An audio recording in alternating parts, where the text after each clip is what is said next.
कि आप देखें कि आज इस पावन पर्व पर जिस बच्चे ने संकल्प लिया है जादू देखने का और दिखाने का, क्या उसका पालन कर रहा है?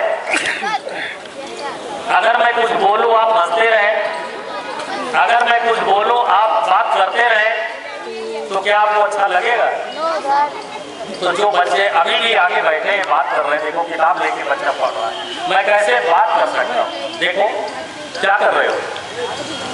सारे बच्चों ने वादा किया कि जादू दिखाइए, हम जादू देखेंगे, और मेरे सामने ही आपने संकल्प लिया कि जब तक आप बोलेंगे मैं चुप रहूंगा, शांत रहूंगा। यही आपका जादू। मेरा जादू तो बाद में होगा, पूरा भाषण समाप्त होगा, इसके बाद जादू होगा। आपको 10 मिनट का समय देना है। मैं अपने साथियों से भी चाहूंगा कि आपकी कतारें जो बहुत टेढ़ी मेढ़ी दिखाई दे रही है, ये कैमरे में कैद हो रही है, हम कैसे बैठें और किस प्रकार से बैठें, हमारा बैठना, हमारा उठना और हमारी जीवन का पूरा चित्र आगे वाले के ऊपर पड़ता है। इसलिए हमारा भी दायित्व बनता है कि हम लोग कैसे, कहाँ बैठे, किस स्थिति में।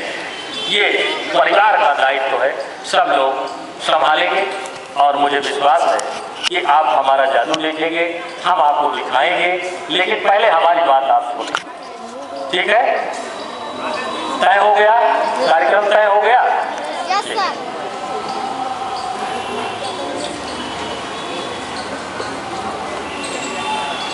हमारे बीच में मुख्य अतिथि के रूप में पधारे हुए हमारे सहपाठी पंडित दीनदयाल तिवारी जी तथा हमारे बीच में बहन रागिनी रस्तोगी जी, जो अभी अभी आपको एक अच्छी खुराक देकर के हमारे बीच से गई है, अपनी शुभकामनाएं व्यक्त की हैं। भारतीय संस्कृति के कर्णधार तथा सरस्वती के वरद पुत्र हमारे साथी, भारतीय संस्कृति की एक अपनी अच्छी पहचान तथा अपनी विशेषता अपने आंचल में संजोए हुए हमारी विदुषी एवं सम्मानित शिक्षिकाएं, इस विद्यालय के पावन पर्व पर दूर दूर से आए हुए हमारे विद्यार्थीगण, हमारे सहयोगी शिक्षणेतर कर्मचारीगण, मैं इस पावन पर्व पर प्रधान सेवक के रूप में आपका हार्दिक स्वागत एवं अभिनंदन करता हूं। मुझे गर्व है, मेरे पिताजी ने मुझे गेहूं बेच करके विश्वविद्यालय में पढ़ने के लिए पैसा दिया था और कभी अपनी हिम्मत उन्होंने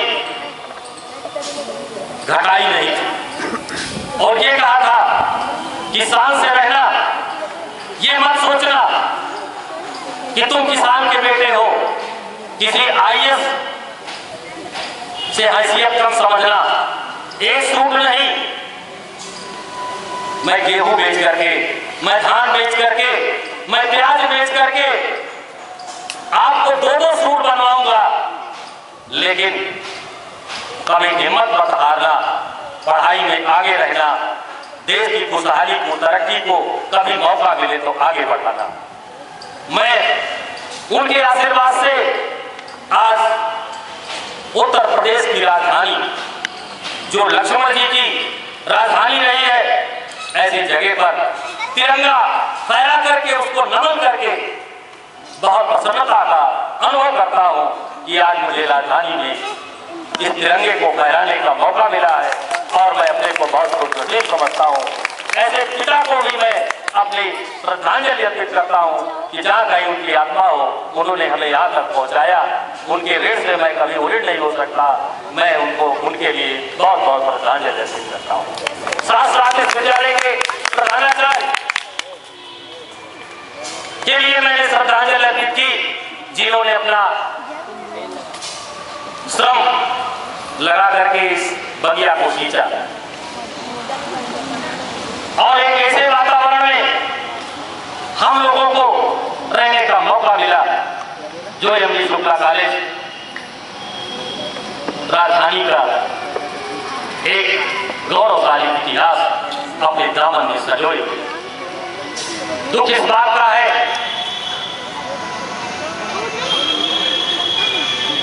समय के कुछ थपेड़ों ने इसको पीछे किया। विद्यालय जब मिला, किस परिस्थिति में मिला, पूरा हमारा परिवार जानता। हमने एक एक क्षण को राष्ट्र का प्रहरी अपने को समझते हुए इसको सजाने का, संवारने का प्रयास किया, क्योंकि हम देश की एक इकाई और देश के एक समझदार तथा एक देश के एक बहुत जिम्मेदार हम नागरिक हैं। हम ऐसे संस्कार को बनाते हैं जिन संस्कारों के बिगड़ जाने से संस्कारों की भरपाई नहीं हो सकती। मैं कहता हूं हिमालय पर्वत की चोटी से गिरे हुए व्यक्ति का इलाज संभव है, लेकिन समाज से गिरे हुए व्यक्ति का इलाज संभव नहीं। प्यारे बच्चों, आज आपको जानकर बड़ी प्रसन्नता होगी कि हमारे राष्ट्र की अमूल धरोहर, जिसको आप लाल किला के नाम से जानते हैं, उस लाल किले पर ध्वजारोहण एक गरीब के बच्चे ने किया है, जो अपने पिता के साथ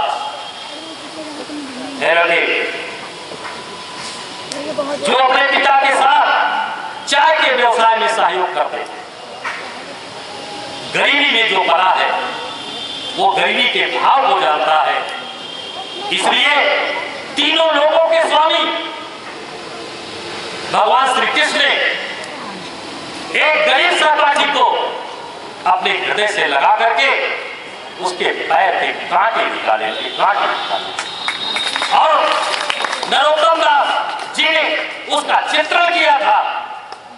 ऐसो बेहाल विवाह सो पगकंटक जाल परे कुल जोए, हाय महालोक पाए सखा तुम आए नतात कितने दिन खोए।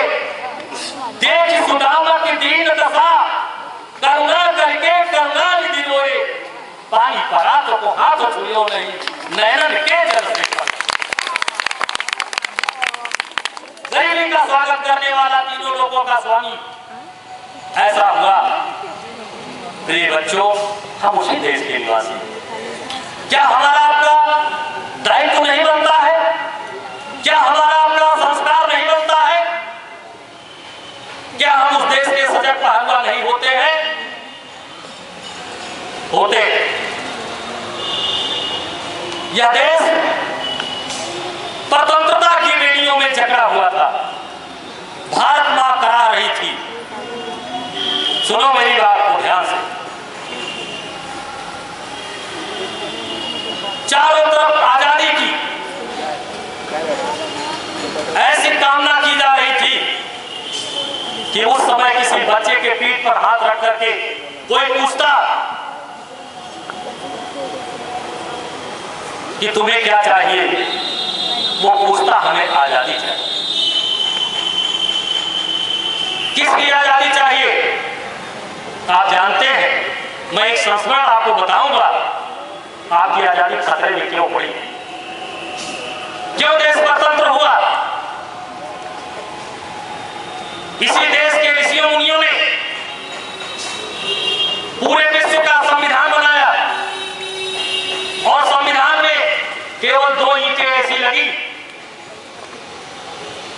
नींव किसी भवन की जब बनती है तो वो ईंटें दिखाई नहीं देती है। इन भवन की ईंटों को जो नींव में लगी है कोई देख रहा है? बताएं हमसे, कोई देख रहा है? नहीं देख रहा है।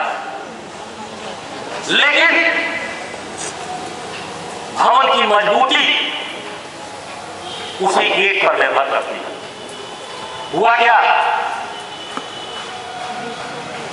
मैं कहता हूं कि भारत की शान आलीशान किसी दिन देवों में गिने जाते थे, इंसान किसी दिन। द्रोण भीम गौतम हनुमान वीर अर्जुन चलते थे राम राज्य में विमान किसी दिन, कि भारत की शान आलीशान किसी दिन। अश्विनी कुमार वैज्ञानिक थे,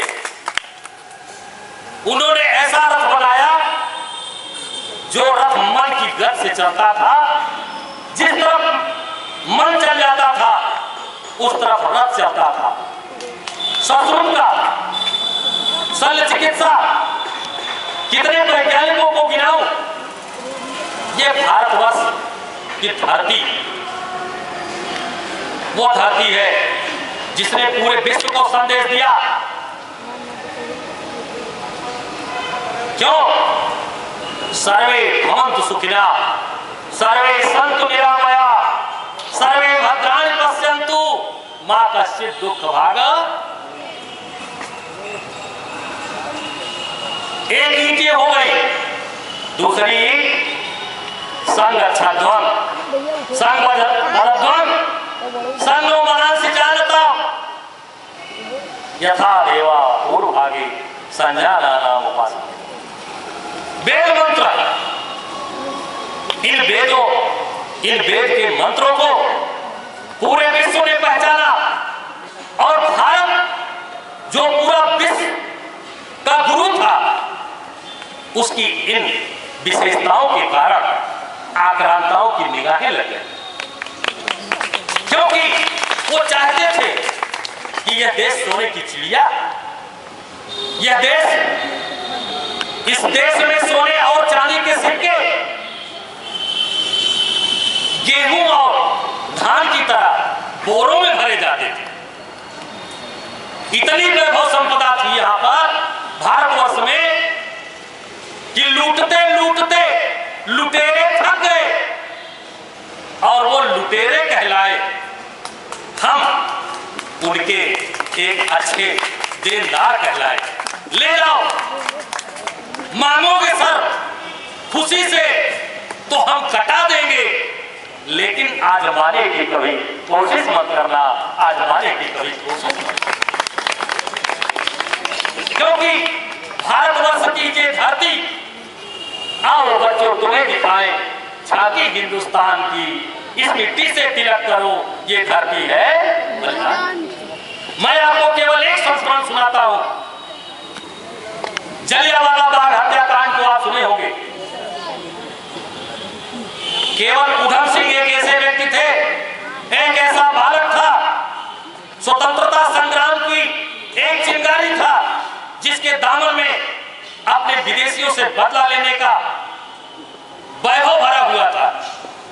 और एक कोटर में बैठ करके जलियांवाले बाग में सारे दृश्य को देखा और जब पता चल गया कि यहां पर कोई नहीं रह गया है और अंग्रेज देख देख करके एक एक भारतीयों को मारते थे, कुछ कुएं में गिर गए, अंदर चले गए। मैंने जाकर के देखा, अभी मौका मिले जलियांवाला बाग जाकर देखो, इतने निरीह लोगों की हत्या की गई थी उस जलियांवाले बाग में। मैं केवल एक दृष्टांत बताता हूं आपसे, लेकिन उधम सिंह ने संकल्प लिया था, जब वहां कोई नहीं रहा, वही क्रांतिकारी वीर युवक वहां से निकल करके संकल्प लिया था कि मैं इंग्लैंड जाकर के और पार्लियामेंट के अंदर बैठे हुए उस व्यक्ति की हत्या करूंगा जिसने इतने निर्दोष भारतीयों की हत्या कराया। आपको संस्मरण होना चाहिए। वो कौन था? वो था जनरल डायर। तुम जानते हो, मैं प्रायः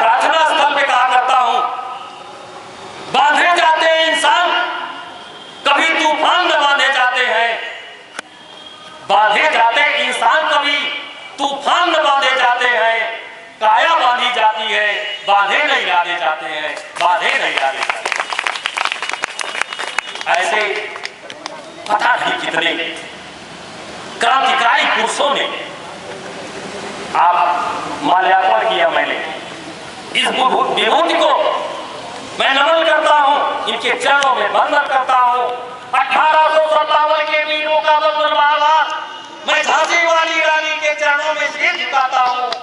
उनको प्रणाम कर अपना मैं इतिहास सुनाता हूं। क्यों सुनाता हूं?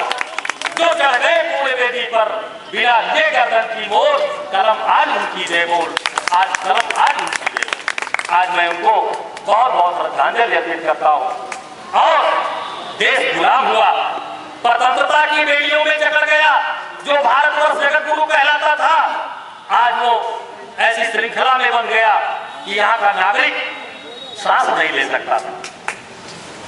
आपके हर विचारों पर आपका कैद खाना हो गया। आप बोल नहीं सकते थे, आप खुशहाली से भारतवर्ष में रह नहीं सकते थे। क्यों? लुटेरे जानते थे कि प्रकृति ने इसको अपने हाथ से संवारा, इसके वैभव को प्रकृति ने दिया है। प्रकृति सुरम्यम विशालम प्रकामम हिमाद्रे ललाटे पदे चैव सिंधु प्रियम भारतम सर्वथा दर्शनीय। ये भारतवर्ष पूरे विश्व के लिए दर्शनीय रहा है। लज्जाई हुई आंखें उस पर नजर रखी थी, जिसकी वजह से हम कैद हो गए, हम स्वतंत्र हो गए, हम अंग्रेजों के अधीन। बस 2 लाइन में अपनी बात मैं समाप्त करता हूं। इतना जरूर कहूंगा कि आप लोगों को ये झांकी इसलिए दिखाई जाती है, हम लोगों को दिखाई जाती है, इससे प्रेरणा कहीं हमारे आलस्य में, कहीं हमारी अशिक्षा के कारण, कहीं हमारी भावनाओं के कारण यह देश फिर से परतंत्र न हो जाए। हम स्वच्छंद वातावरण में सांस ले रहे हैं, इसलिए हमारा दायित्व बनता है कि इस आजादी हम सजो करके रखें। 15 अगस्त को हमारा देश 1947 में स्वतंत्र हो गया। अंत में अंग्रेज यहां से भाग निकले और भारत का संविधान बना। संविधान का क्या तात्पर्य होता है? एक ऐसी आचार संहिता जो बहुजन सुखाय हो, बहुत लोगों का जिसमें कल्याण हो, गरीबों की आचार संहिता, ऐसे नागरिकों की आचार संहिता जो इस देश के सभी नागरिकों को सुखी बना सके, समृद्ध बना सके देश को, और देश का हर नागरिक खुशहाल हो। ऐसी आचार संहिता प्रजातंत्र के रूप में प्रजातंत्र का संविधान आया, और प्रजातंत्र के संविधान को आप जानते हैं 26 जनवरी 1950 को भारत का संविधान लागू हुआ कि नहीं। 2 राष्ट्रीय पर्व हम मनाते हैं। आज के दिन केवल अंग्रेजों ने घोषणा की थी कि भारतवर्ष को हम स्वतंत्र कर देते हैं, और इस खुशहाली का पर्व 15 अगस्त 1947 को मनाया गया। लेकिन संविधान बनने में जो समय लगा वो 26 जनवरी को लागू हुआ। कितना दिन हो गया? कोई लड़का बता सकता है? बहुत सुंदर, बहुत सुंदर। इनके लिए ताली बजा दीजिए आप। ये भारत का संविधान लागू हो गया, और संविधान में एक ऐसी शक्ति दी गई जो शक्ति जनता के हाथ। जनता ने जब चाहा, जनतंत्र ने जब चाहा, जैसी चाहा, जिस प्रकार से चाहा, सरकार बना दिया। और इससे बड़ा उदाहरण क्या हो सकता है? अभी अभी लोकसभा का चुनाव हुआ, आपका पूरा तंत्र बदल गया, आपकी सरकार बदल गई, और आपको एक अच्छे दिन के आसार दिखाई दे रहे हैं। जो हमारा प्रधानमंत्री कहता है, न खाएंगे